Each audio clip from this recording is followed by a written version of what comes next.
When my daughter-in-law told me to leave, I smiled instead of crying. It wasn't because I wasn't hurt. It was because after 25 years of holding a family together with my two bare hands, I didn't have any tears left to give. I just looked at her, standing there in my son's kitchen, her arms crossed, eyes cold, and I thought, this is how it ends? After everything? I remember that day like it was yesterday. The smell of stew still on the stove, the sound of rain tapping against the window, my suitcase sitting by the door, half open, clothes folded neatly, like I was just visiting. But I wasn't visiting. I had lived in that house for nearly 10 years. My name is Evelyn May Carter. I'm 54 years old, and this is the story of how I lost and found my place in the family I thought I'd built. When I was young, I used to dream of a house full of laughter, children running down the hallway, the smell of biscuits in the oven, a man who came home tired but happy to see me. And when I married James, I thought all of that was coming true. James was quiet but kind. He worked at the post office for 32 years, always on time, always steady. We had two children, Marcus and Naomi. They were the light of my life. Our little home in Montgomery wasn't much, but it was filled with love, or at least I believed it was. I was the kind of mother who made sure everyone ate before I did. The kind of wife who ironed shirts before church on Sunday. The kind of woman who believed that if you gave love, it would always come back to you. I was wrong about that part. Marcus, my eldest, was always close to me. He'd follow me into the kitchen, asking questions, helping me stir the pot. When his father worked double shifts, Marcus would sit beside me at night, reading aloud from his school books, and I'd listen, proud and tired. Naomi was different, full of fire. She spoke her mind from the time she was 5 years old. Sometimes she'd argue with me about little things, her hair, her clothes, her friends, but I never took it too seriously. She was my baby girl. I thought time would soften her. Then, one day, time ran out for James. It was a heart attack, quick, no warning, no chance to say goodbye. I remember the phone ringing that morning. I was making coffee. It was the hospital. They said he collapsed at work. I dropped the phone. That was the day everything started to change. Marcus was 22, already working in Atlanta. Naomi was still in college, studying business. And suddenly, I was alone in that quiet house. People came by for a while, church folks, neighbors, cousins I hadn't seen in years. They brought casseroles and soft words. But after a month, the visits stopped. After 3, the calls grew fewer. And it was just me and the silence. A year later, Marcus came home with a smile on his face and said, "Mama, I met someone." Her name was Lisa. She was polite, with a smile that didn't quite reach her eyes. Pretty girl, though, soft-spoken, well-dressed. She worked in accounting. I remember the first time she came to visit. I'd spent all day cooking, baked chicken, collard greens, cornbread, and sweet potato pie. She sat at my table, ate just enough to be polite, and thanked me softly. Marcus looked happy, so I was happy. A year later, they were married. I wore a cream-colored dress and sat in the front pew, holding a small bouquet. When the pastor asked if there was anyone who had something to say, I held my breath, smiled, and thought, let them have their moment. But deep down, I felt something shifting, like I was being moved to the side of my own son's life. When Marcus and Lisa had their first baby, little Jordan, I was overjoyed. That child became the reason I woke up every morning. I'd babysit, cook, clean, anything just to be near him. He called me Nana Evie, and every time he said it, I felt young again. Lisa would thank me, sometimes, but there were days she seemed uncomfortable, like I was intruding. If I folded the laundry, she'd unfold it and refold it. If I cooked dinner, she'd whisper to Marcus later, and I'd hear them talking behind closed doors. Still, I ignored it. I told myself, she's young, she'll understand me one day. Years went by. Naomi moved to Chicago, chasing her career. Marcus bought a bigger house, and when Lisa's mother fell ill, I moved in to help. At first, it was supposed to be for a few months, just until Lisa could balance work and home again. But months turned into years. I became part of the furniture, part of the background. I cooked breakfast every morning. I picked Jordan up from school. When their second child, Ella, was born, I cared for her too. I never complained. I never asked for anything. But slowly, I noticed the little things. The way Lisa stopped calling me Mama Evie. The way she'd sigh when I gave advice. The way Marcus started saying, "Let Lisa handle it, Mama," even when it was something I'd always done. One evening after dinner, I was washing dishes when I overheard them in the next room. Lisa said, "Marcus, your mother's always here. We have no space." He said something I couldn't hear. Then she said, "She means well, but this isn't her home." My hands froze in the dishwater. That was the first time I heard the truth. From then on, I felt like a guest in my own family's house. I walked quieter, spoke less, stayed in my room more. I'd hear laughter from the living room and wonder if I was welcome to join. Sometimes I did, sometimes I didn't. One Sunday afternoon, Marcus came into my room. He sat on the edge of the bed and said, "Mama, Lisa and I have been talking." My heart tightened. He took a deep breath. "We think it's time for you to get your own place. Somewhere peaceful, for yourself." I smiled. That same smile I gave the day Lisa told me to leave.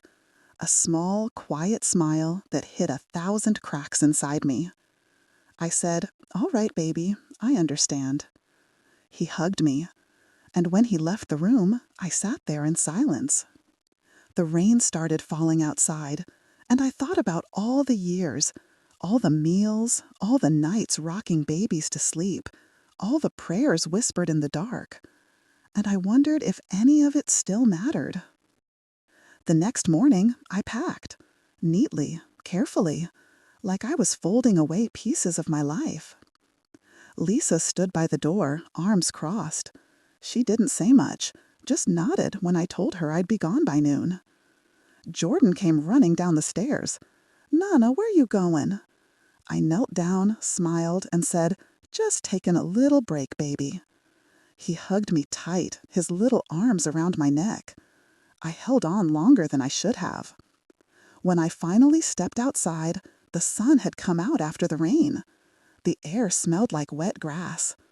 I looked back at the house, the curtains moving gently in the breeze, and I said quietly, "Goodbye." That was how I left my son's house. After 25 years of being a wife, a mother, a caretaker, I became no one. At least, that's how it felt then. But I didn't know that leaving would be the start of finding myself again. Because sometimes, when everything falls apart, it's just life's way of clearing the ground for something new to grow. When I left Marcus's house, I didn't have a plan. I had one suitcase, a box of family photos, and the money I'd saved from working part-time at the church kitchen. That was all. I moved into a small apartment on the east side of town, one bedroom, one window that faced a parking lot, and walls that felt too quiet. The first night there, I sat on the edge of the bed and just listened.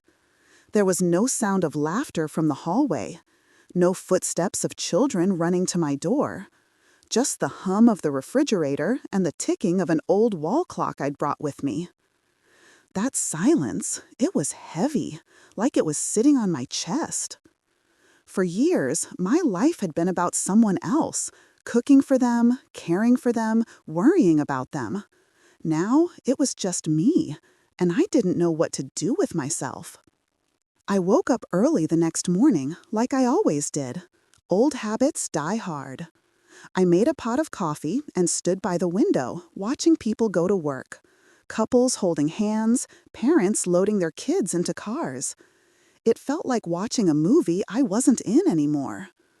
Later that week, I walked to the grocery store. I still caught myself picking up things in pairs, 2 cartons of milk, 2 loaves of bread. Then I'd remember it was just me now and put one back. The cashier smiled at me kindly, asked, "You cooking for family?" I said softly, "No, just myself." She nodded, but she didn't know what that answer meant. A few days later, Naomi called. She'd heard from Marcus. "Mom," she said, her voice full of concern, "why didn't you tell me you moved out?" I didn't want her to worry. She lived far away, busy with work, always running between meetings and airports. I said, "It was just time, baby. I needed my own space." She paused. "You sure you're okay?" I smiled, even though she couldn't see it. "I'm fine, just trying to find my way again." She said she'd come visit soon, but soon turned into months. The church became my refuge. I started volunteering more, cooking on Wednesdays, helping set up tables, folding bulletins. It gave me purpose again. People there smiled, called me Sister Evie, asked for my recipes. It wasn't family, but it felt close. There was a woman named Miss Clara, about my age. She wore bright scarves and laughed loud enough to fill the whole room. She took to me right away. One day, while we were cleaning up after a church dinner, she said, "Evie, you ever do something just for yourself?" I laughed. "Like what?" She shrugged. "I don't know. Go to the movies, buy yourself some flowers. Start living for you, not for somebody else." Her words stayed with me that night. I tried. I bought myself a small plant for the kitchen window, a little peace lily. I told myself if I could keep it alive, maybe I could learn to take care of myself again too. But every time I passed a playground or saw a family laughing together at the park, my chest would tighten. I'd think of Jordan and Ella. I miss them more than anything. Sometimes I'd call Marcus just to hear their voices. But most times, Lisa would answer. Her voice was polite, distant. "Oh, hi, Mrs. Carter. The kids are busy right now. Maybe call later." Later never came. One Sunday after church, I decided to stop by their house unannounced. I baked a peach cobbler, Marcus's favorite, and carried it warm from the oven, wrapped in a towel. When I reached the house, the lawn looked different. New flowers by the porch, wind chimes hanging near the door. I hesitated, but I knocked anyway. Lisa opened it. Her face froze for a moment before she smiled. "Oh, hi. We weren't expecting you." "I know," I said. "I just thought I'd drop this off." She took the dish, but didn't invite me in. The sound of children playing drifted from inside, and I stepped forward, hoping to see them. But she blocked the doorway just slightly. "They're taking a nap," she said. I nodded. "I understand." I turned to leave, but before I reached the car, Marcus came to the door. "Mama," he called. I turned. He looked torn, happy to see me, but hesitant. "Why didn't you tell me you were coming?" "I didn't think I needed to," I said softly. He rubbed the back of his neck. "Lisa's just trying to keep things in order. You know how she is." I wanted to say, "I do know, more than you think." But I didn't. I just smiled, the same way I always did. "Take care, baby," I said. And I walked away, leaving that cobbler cooling on their kitchen counter. That night, I couldn't sleep. I sat at the window, looking at the peace lily on the sill. Its leaves drooped a little. I'd forgotten to water it. I whispered, "I'm sorry," to no one in particular. Sometimes the hardest part of being strong is that nobody knows when you're breaking. A few weeks later, I got a letter in the mail. It was from Jordan, my grandson, written in messy, childlike handwriting. It said, "Dear Nana, I miss you. Mommy said you moved far, but I told her I can still see you if I close my eyes. Daddy says we'll visit one day. I love you. Love, Jordan." Tears filled my eyes before I could finish reading. I pressed that letter to my chest and cried quietly. Not loud, not messy, just soft tears, the kind that come from love and loss mixed together. I put the letter on my nightstand and read it every night before bed. Time passed, and life found its slow rhythm again. I started baking for the church bake sales. Miss Clara and I joined a small Bible group. Sometimes we'd sit at her kitchen table for hours, just talking about our lives, the husbands we'd lost, the children who'd grown up and moved on. One day, she said, "You know, Evie, sometimes God removes you from a place not because he's punishing you, but because he's preparing peace for you." I thought about that all night. I wanted to believe it, but peace still felt far away. Months later, I ran into Lisa by accident at the grocery store. She was standing in the aisle comparing brands of cereal. When she saw me, her face froze for a moment. Then she smiled, that polite smile again. "Oh, Mrs. Carter, how are you?" "I'm well," I said. "And you?" "Busy, as always." She laughed lightly, then looked around, maybe hoping Marcus or the kids would appear behind her.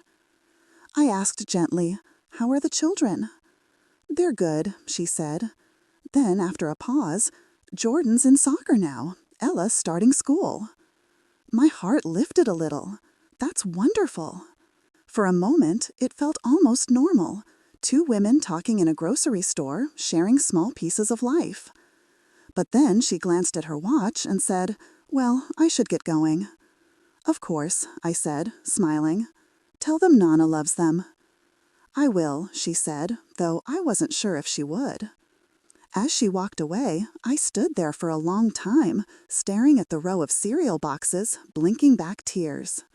That night, I sat with Miss Clara again, and I told her everything. About the visit, about the letter, about the ache that wouldn't leave. She listened, quiet and patient. Then she said, "Evie, maybe you need to stop waiting for them to come to you. Maybe it's time to start living again, even if it's without them." I asked her softly, "How do you live when your heart's still with the people who left you behind?" She smiled sadly. "You live by forgiving them, and by forgiving yourself for holding on so tight." I didn't answer, but her words sat with me like a seed planted deep. The next morning, I took the peace lily out of the window. Its leaves had turned brown at the tips. I trimmed them carefully, watered the soil, and whispered, "Let's start again, you and me." That plant became my small symbol of hope. Every new leaf felt like a breath of life returning to me. I started walking in the park each morning. At first, just to fill the time. Then, because it made me feel alive again. I met new faces, an old man who fed pigeons, a young mother who jogged with her baby stroller, a group of women who met for morning walks. They greeted me with smiles, not pity. And slowly, the loneliness started to soften. But every night, when the day grew quiet again, the ache in my chest still whispered, "They forgot you." I'd tell myself, "No, they just got busy." But a mother knows. A mother always knows when she's been left behind. Still, I prayed, every night, not for them to come back, but for peace, the kind that sits quietly in your bones and tells you it's going to be all right. Then one afternoon, as I sat at the park reading, my phone buzzed. It was a message from Naomi. She was coming home for a few weeks. She wanted to stay with me. My heart fluttered like a bird released. It had been years since I'd had someone in that little apartment. I cleaned every corner, cooked her favorite dishes, and set out fresh sheets. When she arrived, she hugged me tight. "Oh, Mama," she said, "I missed you so much." Her visit filled the apartment with laughter again. We cooked, we talked. It was a Thursday morning when my son called again. His voice sounded softer this time. "Mama," he said, "the kid's been asking about you. Lisa, too. We were wondering if you'd like to come for dinner this Sunday." For a moment, I couldn't speak. My heart beat so hard I thought he could hear it through the phone. I said, "Are you sure, baby? I don't want to cause any trouble." He chuckled, a sound I hadn't heard in a long time. "There's no trouble, Mama. It's just dinner. We miss you." After we hung up, I sat there at the table for a long while, just looking at my hands. They trembled a little. It had been nearly a year since I'd stepped inside that house. All week, I prepared like I was going to church on Easter Sunday. I ironed my best dress, pale blue, soft on the skin. I polished my shoes, even though I knew nobody would notice. I baked my sweet potato pie, the same one Marcus loved since he was a boy. Miss Clara came by that morning. She saw the nervous smile on my face and said, "You look beautiful, Evie. Just be yourself. Don't carry the old hurt with you." "I'll try," I told her. But deep inside, I was scared. Scared that I'd walk into that house and realize nothing had changed. Sunday came. The sun was bright, the sky clear. I took the bus, holding the pie carefully on my lap, and watched the familiar streets roll by. When I stepped off near their neighborhood, everything looked different. New houses, new trees, children riding bicycles. As I walked up the driveway, I could hear laughter from inside. For a moment, I hesitated. Then I knocked. The door opened. It was Jordan. He was taller now, his face older, but those same big brown eyes lit up. "Nana!" he shouted. He threw his arms around me so fast I almost dropped the pie. I laughed, tears already stinging my eyes. "Oh, baby, you're so big now." Then Ella came running too. "Nana Evie!" I knelt down and hugged them both, my heart bursting with love. It was like no time had passed at all. When I stood up, I saw Lisa standing by the doorway. She had a cautious smile, the kind people wear when they're trying to be polite. "Mrs. Carter," she said softly, "I'm glad you could come." "Thank you, Lisa," I said, meeting her eyes. "It's good to see you." Marcus came out of the kitchen, wiping his hands. He grinned wide and said, "Look who's here, everyone! Mama's home!" For a second, the room went quiet at that word, home. It sounded strange now, almost heavy, but I let it pass. Dinner smelled wonderful. Roast chicken, mashed potatoes, green beans. I placed my pie on the counter, and Lisa said, "Oh, you didn't have to bring anything." I smiled. I wanted to. Old habits. We all sat around the table together. The children talked and laughed. Marcus asked me about church, and for a while, everything felt almost normal again. But every now and then, I caught Lisa looking at me with a strange expression. Not angry, but uneasy. Like she was afraid I might take back something she'd worked hard to claim. After dinner, the kids ran outside to play. Marcus started cleaning up, and Lisa offered me tea. We sat across from each other in the living room, the soft hum of evening filling the space between us. "I'm glad you came," she said quietly. "So am I," answered. There was a long pause. Then she sighed and looked down at her hands. "Mrs. Carter, I know things have been complicated. I never meant to make you feel unwelcome." Her words caught me off guard. I wasn't expecting that, not from her. I said, "I know you didn't mean harm. You just wanted your own home, your own space. I understand." She looked up then, eyes soft. "I did, but I also forgot how much you gave us. You helped raise my babies. You held this family together when I couldn't." For a moment, the air in the room changed. The wall between us cracked, just a little. I felt my throat tighten. "I only ever wanted to help," I said. "Maybe I stayed too long. Maybe I didn't know when to step back. But I never wanted to come between you and Marcus." She nodded slowly. "I know that now." And in that moment, something inside me released, a weight I'd been carrying for years. When Marcus came back from the kitchen, he saw us sitting there quietly. He smiled, looked from one to the other, and said, "This feels right." We didn't say much after that. We just sat together, listening to the sound of the children laughing outside. When it was time to leave, Marcus walked me to the car.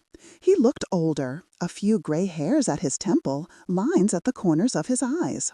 I realized then that I hadn't just lost years with him, I'd missed watching him grow into the man he'd become. He said softly, "Mama, I'm sorry for how things turned out. I should have handled it better." I shook my head. "You were just trying to keep peace in your home. I understand that now." He looked down, his voice trembling. "I should have protected you, too." I touched his hand. "You don't have to protect me anymore, baby. Just love me. That's all I ever wanted." He pulled me into a hug, strong, long, and full of all the unspoken words between us. When he let go, there were tears in both our eyes. That night, when I got home, I felt something shift inside me. It wasn't sadness anymore. It was peace, quiet, steady peace. For the first time in years, I didn't feel like I'd lost my family. I felt like I'd found them again, in a different way. The next morning, I woke to a knock at my door. When I opened it, there was a small plant sitting on the floor, a new peace lily, blooming white. There was a note tied to it. It said, "For your window, love, Marcus." I stood there on the porch, the morning light spilling over my hands as I held that plant. Tears rolled down my cheeks, but this time they were soft, grateful tears. Over the next few weeks, things began to change. Marcus called more often. Lisa sent me pictures of the kids. Sometimes Jordan would FaceTime me just to show me his drawings or tell me about his soccer games. I didn't visit too often. I didn't want to intrude. But when I did, the house felt warmer. Lisa greeted me with real smiles now, not the polite ones. Sometimes she'd even ask for my help in the kitchen. We'd cook together, side by side, quiet. One afternoon, while we were washing dishes, she said, "You know, Jordan told me last night that he thinks heaven smells like your sweet potato pie." I laughed, tears filling my eyes again. That boy's got a sweet tongue and a big heart. But life, as always, had its surprises. A few months later, I started feeling tired, more than usual. Sometimes I'd sit down to rest and wake up hours later, dizzy and weak. I didn't tell anyone at first. I didn't want to worry them. But one morning at church, I fainted. When I woke up, Miss Clara was standing over me, tears in her eyes. "Evie, we're taking you to the hospital. No arguments." The doctors ran tests. They said my heart wasn't as strong as it used to be. It wasn't life-threatening yet, but I needed rest, medicine, and no stress. I stayed in the hospital for a few days. Marcus came every evening after work. Lisa brought the kids on the weekend. Seeing them all around my bed, talking, laughing, caring, it filled the room with warmth. For a moment, I thought maybe it took me breaking down for them to come back together. One evening, when the kids had fallen asleep in the waiting chairs, Lisa sat by my bed and said quietly, "I'm sorry it took this for us to be here like this." I reached for her hand. Sometimes life has to stop us in our tracks to remind us what really matters. When I was discharged, Marcus insisted on driving me home. He carried my bag inside, set my medicines neatly on the counter, and said, "You're not alone, Mama. We're here, always." After he left, I sat there in the quiet again, but it didn't feel empty anymore. The silence was peaceful. It felt like love had finally found its way back home. That night, I looked at the two peace lilies by the window. One small and old, the other new and strong. Their leaves touched in the soft light. I thought about all those years I'd spent giving, waiting, hurting. And I whispered to myself, After 25 years, I finally understand. Love doesn't always stay where we expect it to, but it always finds its way back when the heart is ready. The weeks after I came home from the hospital were quiet, peaceful, but strange. For the first time in my life, I had to learn how to rest. That was hard for a woman like me. All my life, I'd been moving, cooking, cleaning, caring, working. I didn't know how to sit still and just be. But the doctors were clear. I had to slow down. No overdoing it, no stress, no long days at the church kitchen. So I learned to let go, little by little. I started my morning sitting by the window with a cup of tea, watching the sunlight slide across the floor. The peace lilies, both of them, stood tall on the sill, their green leaves reaching toward the light. They had become my little companions. Whenever I looked at them, I saw my life reflected, the old one that had survived and the new one that was learning to grow. Marcus called every evening. He'd check on me, make sure I'd eaten, ask if I'd taken my medicine. Some nights he'd talk about work or about the kids' school projects. He even started bringing them by on weekends. The sound of Jordan's laughter filling my apartment again, that was medicine all on its own. One Saturday, he ran to my window and shouted, "Nana, your plants look happy." I smiled and said, "That's because they've got sunshine and love, baby. That's all anyone needs to grow." He thought about it for a moment, then said, "Then you must be growing too, Nana." I laughed softly. Maybe I am. Lisa came by sometimes, too. At first, it was just to drop things off, groceries, medicine, little homemade meals. But slowly, she started staying longer. One afternoon, she asked if I needed help with the laundry. I told her, I can manage. She smiled and said, "I know you can, but let me, just this once." We worked side by side, folding warm clothes straight from the dryer. The silence between us felt comfortable this time, not heavy like before. When we finished, she sat down at the kitchen table and sighed. "You know, Mrs. Carter, I've been thinking about those years we lived together. I didn't appreciate you the way I should have." Her voice cracked a little. I looked at her, really looked, and saw not the young woman who'd pushed me away, but a tired mother just trying to do her best. I said softly, "You were just trying to build your own home, Lisa. I understand that now. You needed to find your space, just like I needed to find mine." She nodded slowly, tears glistening in her eyes. "I hope you can forgive me." I reached across the table and took her hand. "Child," I said, "I forgave you a long time ago. I just needed time to forgive myself, too, for not knowing when to step back."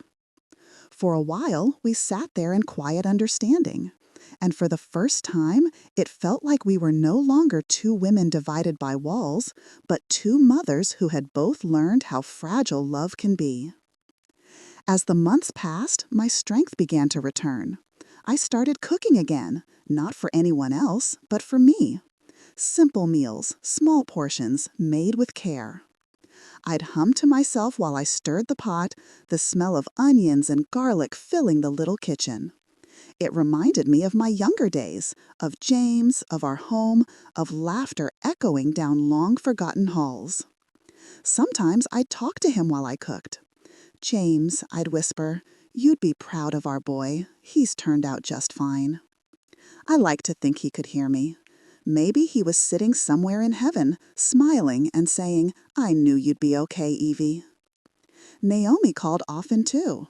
Her job was still busy, but she made more time for me now. She'd tell me stories from her office, her travels, her little adventures. One evening, she said, "Mama, I'm thinking about moving back to Montgomery. I want to be closer to you." I laughed softly. "You don't have to do that, baby. You've got your own life." "I know," she said, "but sometimes I think maybe life's too short to be far from home." Those words settled deep in my heart. I didn't tell her, but I prayed that night that God would guide her wherever her peace was meant to be. By summer, I'd started volunteering again, just once a week at the church. They didn't let me lift anything heavy, but I'd help organize donations or read stories to the children during Bible study. The laughter of those kids, it filled something in me that had been empty for so long. When they hugged me, calling me Miss Evie, I felt a kind of love that didn't demand anything in return.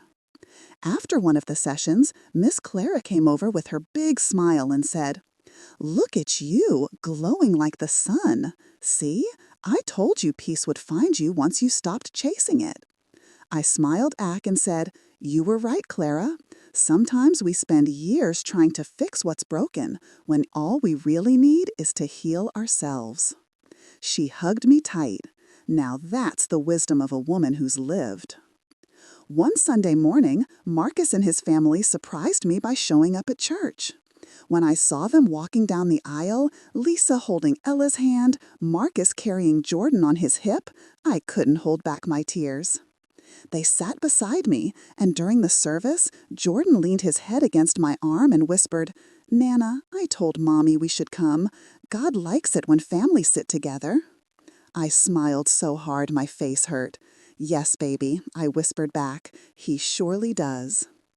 After church, the pastor asked me to stand up. He said, "Sister Evie, we've seen your faith through trials, your love through loss, and your heart through healing. You are a blessing to us all." The congregation clapped, and I felt something rise inside me, not pride, but gratitude. Because I had made it through the storm, and I was still standing. Later that afternoon, Marcus invited me over for Sunday dinner. I hesitated for a moment. Old habits, old memories, but then I smiled. "All right, baby, let's go." When we arrived, the table was already set. Lisa had cooked everything: fried chicken, greens, macaroni and cheese, cornbread. The same meal I used to make. She handed me a plate and said, "I hope I did it justice." I tasted it, closed my eyes, and smiled. "It's perfect," I said, "better than mine." Everyone laughed, and the room filled with warmth. After dinner, Jordan pulled out a small box from behind his back. Inside was a photo frame, a picture of all of us together. He said, "Daddy said families need new pictures sometimes." I looked at that photo, the light on our faces, the laughter frozen in time, and I thought, maybe this is what healing looks like. That night, back in my apartment, I placed the photo on the shelf beside the peace lilies. The flowers had grown tall now, reaching almost to the window's edge. As I stood there, the sunset poured through the glass, bathing everything in gold. And I realized something. I wasn't just existing anymore. I was living again. A few weeks later, Lisa called and asked if I could come help with Ella's school play costume. I laughed. "You sure you want my help?" She said, "I'd be lost without it." When I arrived, Ella ran to me with her little angel wings flapping. "Look, Nana, I'm gonna fly." I helped her pin the wings just right, and as I did, Lisa watched quietly from the doorway. She said, "You know, she talks about you all the time. Says she wants to be kind like her Nana." My eyes watered again. "I don't know about kind," I said, smiling. "Maybe just stubborn enough to love no matter what." We both laughed, and in that laughter, years of tension disappeared. Just like that. As time moved forward, I learned something about forgiveness. It's not about saying everything's okay. It's about releasing the pain that keeps you stuck in yesterday. It's about seeing the same people who hurt you and realizing your heart no longer trembles. That realization came to me one morning when I caught my reflection in the window. There were more lines on my face, more gray in my hair, but there was also peace in my eyes. And I thought, this is what healing looks like. A woman who's learned to love in again, even after it's broken her. Months passed. The days grew longer, warmer.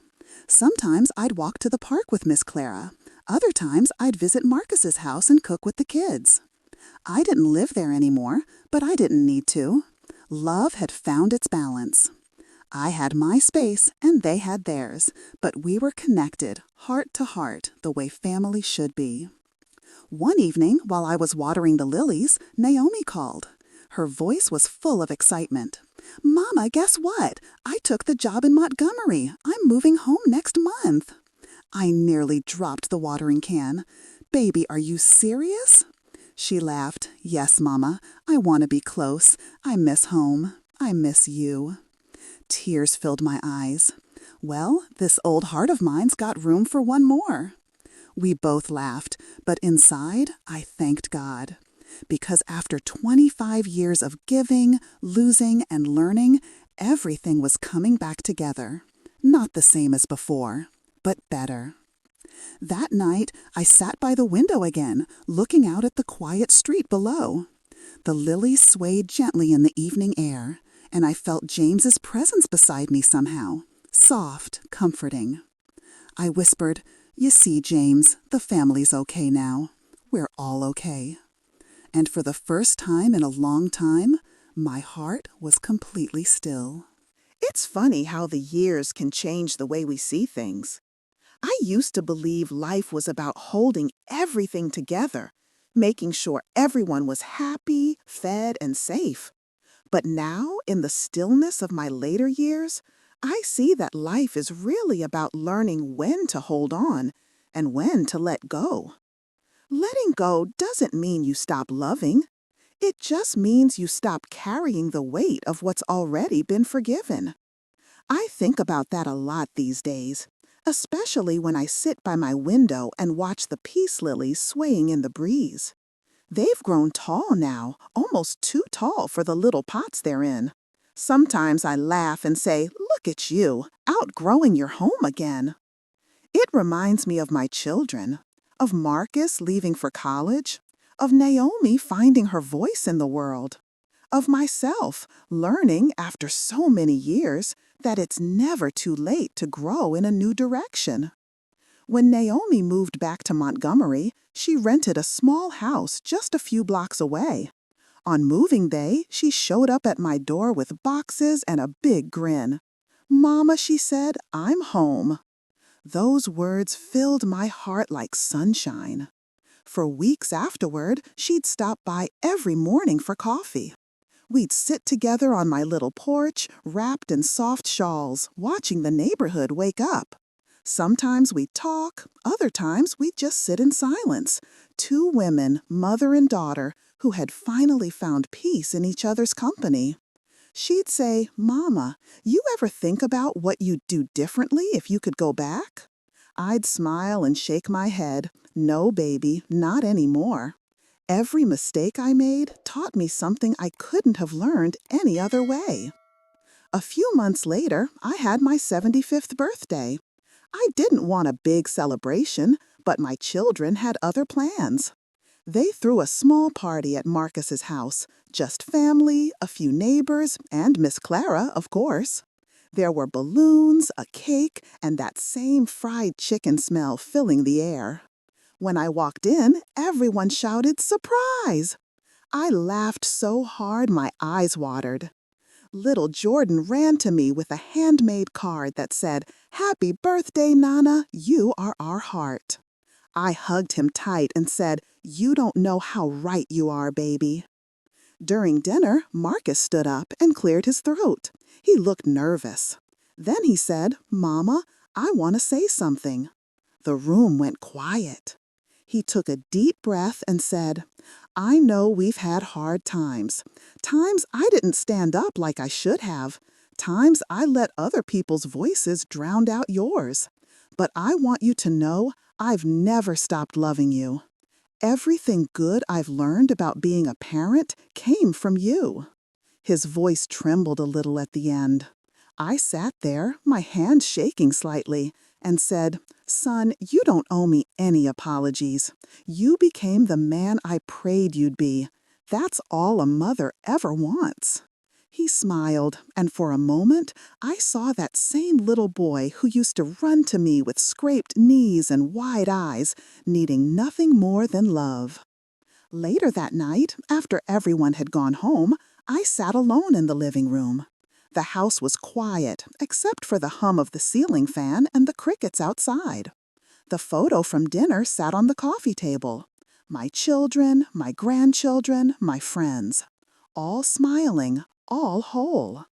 I looked at it for a long time, my heart heavy but warm. So many years I have thought love meant sacrifice, giving and giving until there was nothing left. But now I knew love could also mean peace. It could mean boundaries. It could mean standing in your own truth and still opening your heart to others.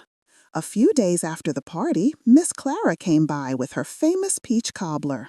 She sat down and said, "You know, Evie, you've come a long way. I remember when you couldn't even say Lisa's name without your eyes watering." I chuckled. Yes, Lord, that feels like a lifetime ago. She nodded. That's what healing does. It makes yesterday feel like a story you once read, not a wound you still carry. I thought about that all evening, and she was right. The pain wasn't gone, it had just softened. Like an old scar that no longer hurts to touch, but reminds you where you've been. Sometimes I still think about the day Lisa asked me to leave. It doesn't hurt the way it used to. Now I see it as the moment that forced all of us to grow. She needed space to find her strength, and I needed solitude to rediscover mine. One evening, she came over with Ella to drop off some groceries. When she was leaving, she turned back at the door and said, "I want to thank you again for not giving up on me, for always loving us, even when we didn't deserve it." I smiled. That's what mothers do, baby. We love through the storms, because that's when love means the most. She nodded, tears in her eyes. You taught me that. When the door closed behind her, I whispered to myself, maybe that's the real legacy we leave behind. Not money, not things, but the way we teach others to love. A few months later, Naomi helped me plant a small garden behind my apartment building. We planted tomatoes, bell peppers, herbs, and of course, a few more peace lilies. I named them all. Each one had a story. There was faith for the years I spent praying through tears. There was grace for the people who hurt me but still taught me something. There was hope for the part of me that never stopped believing in better days. Every morning I'd water them and talk to them like old friends.